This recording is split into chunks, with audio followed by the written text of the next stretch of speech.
Jackie. Well, the holidays are a time to enjoy your family and your friends. There's great food, lots of beverages. But how do the festive beverages impact your health?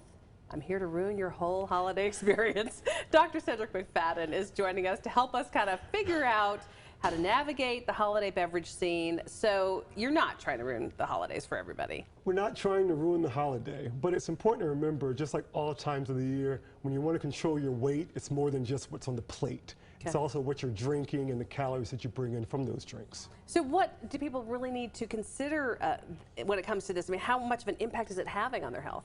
Well, if you think about what you're taking in with each drink, some of these drinks can have more than 700, 800 calories alone, more than 60 grams of fat. That's more than in some burgers or 4 Twinkies. You're taking that amount of sugar, that amount of calories in just a beverage that you're probably going to have along with some extra food. And we're not just talking about alcoholic beverages. We're talking about all these, you know, fancy frappes and lattes and the fun eggnog, stuff. The eggnog, the juices, the sodas, and the alcoholic cocktails that you do during the parties as well. So what's our best way to handle this and navigate it and keep the damage to a minimum? So I think the initial plan when you go to any holiday party is to go in with the plan, like any indulgence. You want to go in and say you're going to have one beverage that night and really stick to that plan, because if you don't think about it, one will end up in 5 mindlessly. So really know what you're drinking and how often you're drinking. And secondly, consider eating as you're drinking. Because if you don't think about it, you're going to keep drinking, and you'll attempt to get full off of drinks that will then add the calories and the sugar and the fats, etc. And will probably make you eat more later.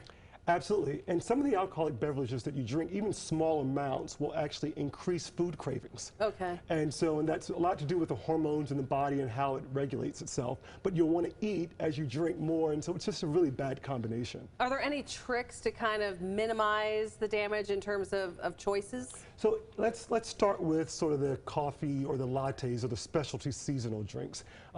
First of all, look at the menu. Okay. See what you're actually drinking. Look at the caloric intake. Yeah, don't deny it. Just look at it. Face the facts. Once you look at it, it can actually change your perception of what you're doing.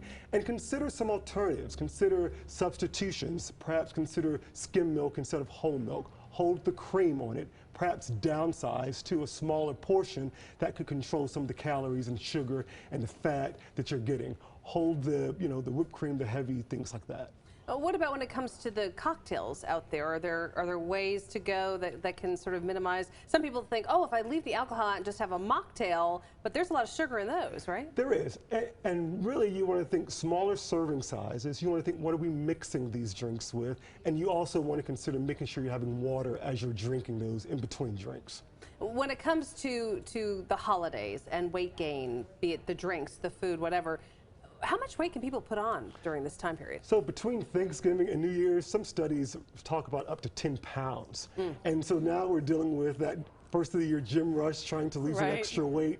And then the cycle sets up. And so you've set up yourself for failure perhaps earlier in the year if you just don't control it now.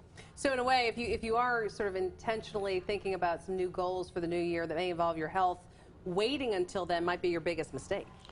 Yeah, I mean, I think, it's somewhat difficult to start a diet now because there's so many temptations. Sure. And, it comes around once a year. So we're not saying you cannot indulge in any of these things. We just want you to be mindful and perhaps consider the long-term ramifications so that you're not setting up a long-term problem with just sort of short-term season. Well, we appreciate you keeping us healthy and keeping us in the fact-oriented world of facing the reality, because these drinks really can fool you. It seems like such a harmless thing to gather with a friend and have some kind of a fantastic Christmassy themed latte, but it can really add up. It can, and it could produce problems such as diabetes, heart disease, liver disease, if you're not thinking about it.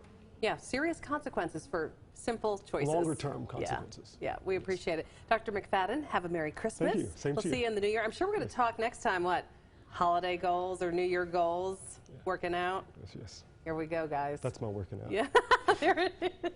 We'll have Dr. C back soon. Thanks for being with us. You're watching Carolina's Family at 4. We're coming right back.